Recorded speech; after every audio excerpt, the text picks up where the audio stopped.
아멘. 이 시간 큰 일을 행하셨으니 우리는 기쁘도다라는 제목으로 함께 말씀 살펴보겠습니다. 참고로 오늘 말씀의 제목은 이번 단기 선교의 주제이기도 합니다. 말씀 보면요, 우리는 이제 코로나의 위기를 완전히 벗어난 그 이후 시대를 살고 있습니다. 코로나 때 지내기 어떠셨나요? 삶의 모든 측면에서 여러 가지 불편한 것들 많으셨죠? 일단 교회적인 부분부터 말씀드리면, 교회는 예배 인원 몇 명까지 된다, 안 된다, 거리를 늘려라, 좁혀도 된다, 격리 기간이 몇 주다, 며칠이다. 기억이 나실런지요? 참고로 불과 작년 여름 사역까지만 해도 코로나 때문에 성경학교 수련회가 어떻다더라 하는 친구들이 있었습니다. 불과 작년의 일입니다. 이제는 코로나가 저 멀리 아득한 시대인 것 같은데, 코로나라는 그 단어 때문에 아찔했던 것은 불과 작년까지의 일입니다. 문제는 그 이후 시대를 살아가는 지금입니다. 한국교회 트렌드 2024라는 책이 있습니다. 혹시 들으셨거나 보셨을런지 모르겠습니다. 말 그대로 이제 2023년 말에 출간을 해서 올해 2024년을 미리 내다본 책인데, 그냥 단순 예측이 아니라 그동안의 각종 통계 자료를 바탕으로 해서 이제 그 통계에 따라 새해를 예측해 보는 겁니다.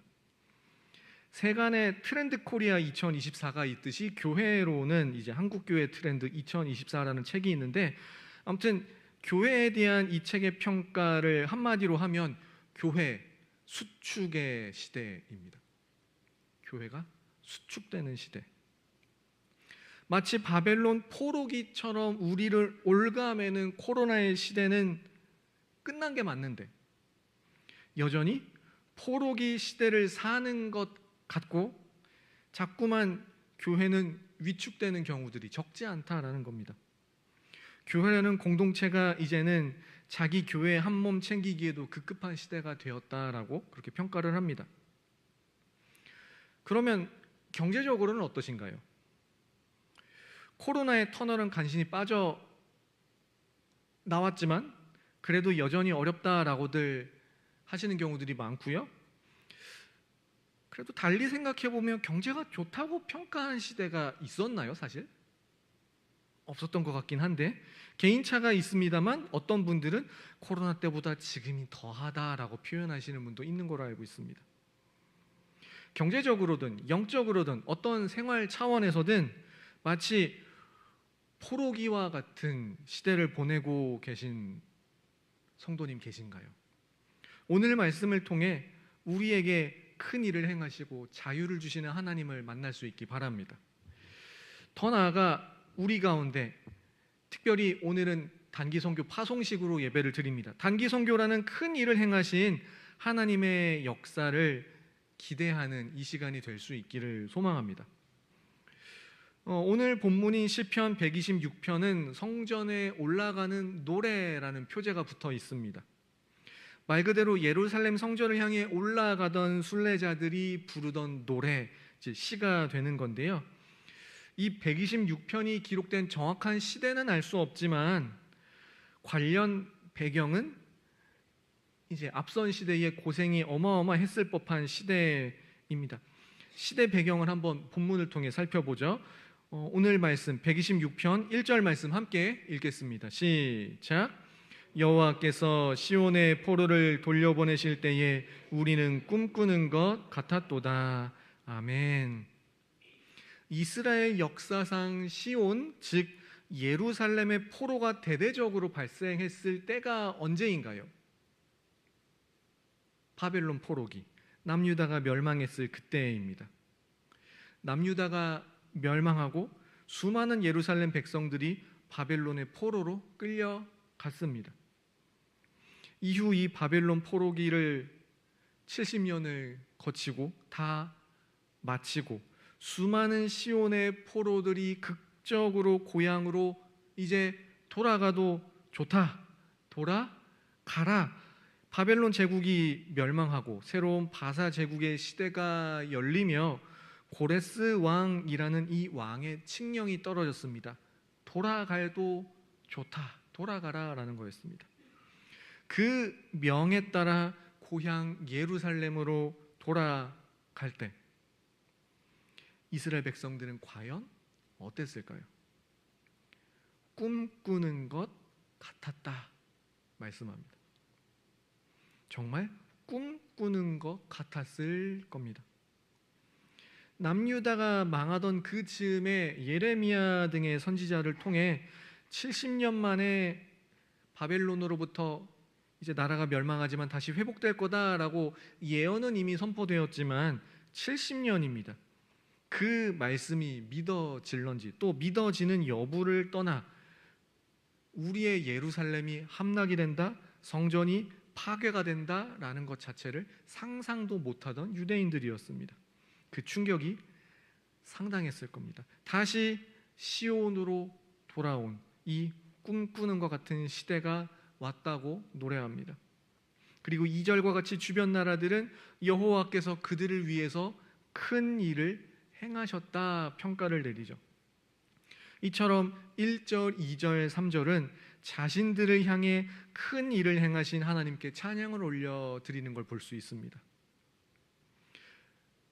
사랑하는 성도 여러분, 여러분들께서 기도하고 계신 기도 제목, 또 기도 중이면서도 그게 진짜 가능할까?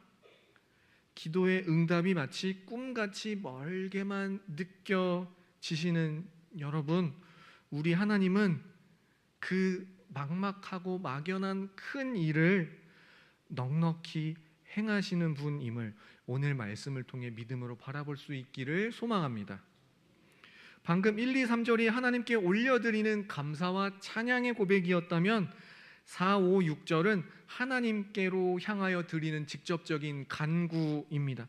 그 중에서 4절, 5절 말씀 함께 읽겠습니다. 시작. 여호와여 우리의 포로를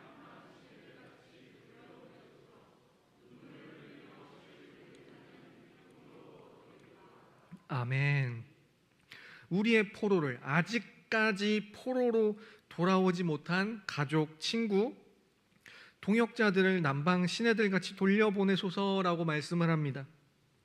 참고로 바벨론 포로 이후 총 3차례에 걸쳐 포로 귀환이 이루어졌고 그때 모든 사람들이 다 돌아오지는 못했습니다.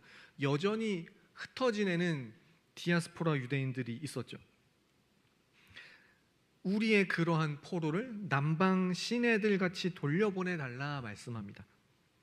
참고로 남방은 이스라엘 최남단, 그러니까 남북 이스라엘이 통일된 시대를 기준으로 최남단을 브엘세바라는 도시로 이제 보는데 다시 아래로 내려간 지역들을 네게브라고 합니다. 이제 거기가 남방인데요. 1년 강수량은 100mm입니다. 1000mm가 아니고 100mm. 근데 땅이 주로 모래가 아니라 주로 암석층으로 되어 있다고 합니다. 그래서 비가 우기 때 확 내리면 그 연중 강수량 100mm의 물을 담아두거나 흡수하지 않고 담아서 그대로 흘려 보냅니다. 분명히 비가 거의 안 오는 지역에 웬 물길인지 계절천인지는 바로 그 때문입니다. 강우량은 적지만 땅이 빗물을 전혀 흡수하지 않고 그대로 다 흘려 보내다 보니 때로는 홍수 경보가 난다고도 합니다. 그 계절천 시냇물이 흘러 이스라엘 방향으로 이제 흘러가면 땅을 적시고 풀과 꽃이 다시 소생하는 일이 일어나는 겁니다. 이처럼 저자는 남방 시내가 우기 때에 일시적으로 범람하고 땅을 적시고 풍요롭게 하듯 남방 시내가 일시적으로 그렇게 범람해 가듯 우리의 포로들도 그렇게 보내달라.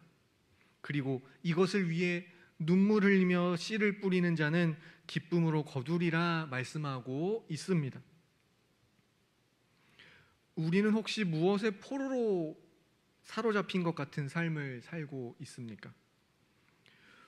포로 생활을 마치고 동역자와 함께 돌아가는 게 참 꿈꾸는 것 같다 말씀합니다. 우리를 마치 포로로 사로잡은 것 같은 그 어떠한 삶의 무게, 죄의 무게로부터 우리를 해방시켜 달라. 남방의 시내들이 불과 1년에 100년인 그 강우량만으로도 우기 때 홍수를 일으키듯 마치 홍수와 같은 은혜의 홍수, 해방의 홍수를 허락하여 주옵소서. 간구하는 우리 모두가 될 수 있기를 소망합니다. 말씀을 정리합니다. 우리가 큰 일을 행하신 하나님께 감사하며 코로나 이후 마치 포로로 사로잡힌 것 같은 그 상황에서 해방을 맛보게 하고 눈물로 씨를 뿌릴 때 기쁨으로 단을 거둘 것이다. 우리가 기대하는 사역이 있습니다. 바로 내일부터 시작되는 필리핀 단기 선교입니다.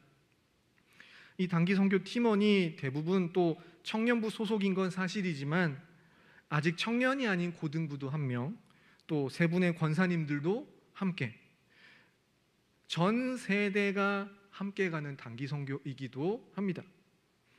교회적으로는 청년부를 대표하여 그러나 전 세대가 함께 본격적으로 우리 교회 선교의 포문을 열고 필리핀 현지인들의 그 영혼의 해방에도 무엇보다 귀하게 쓰임받는 이번 단기 선교가 될 수 있도록 기도를 부탁을 드립니다.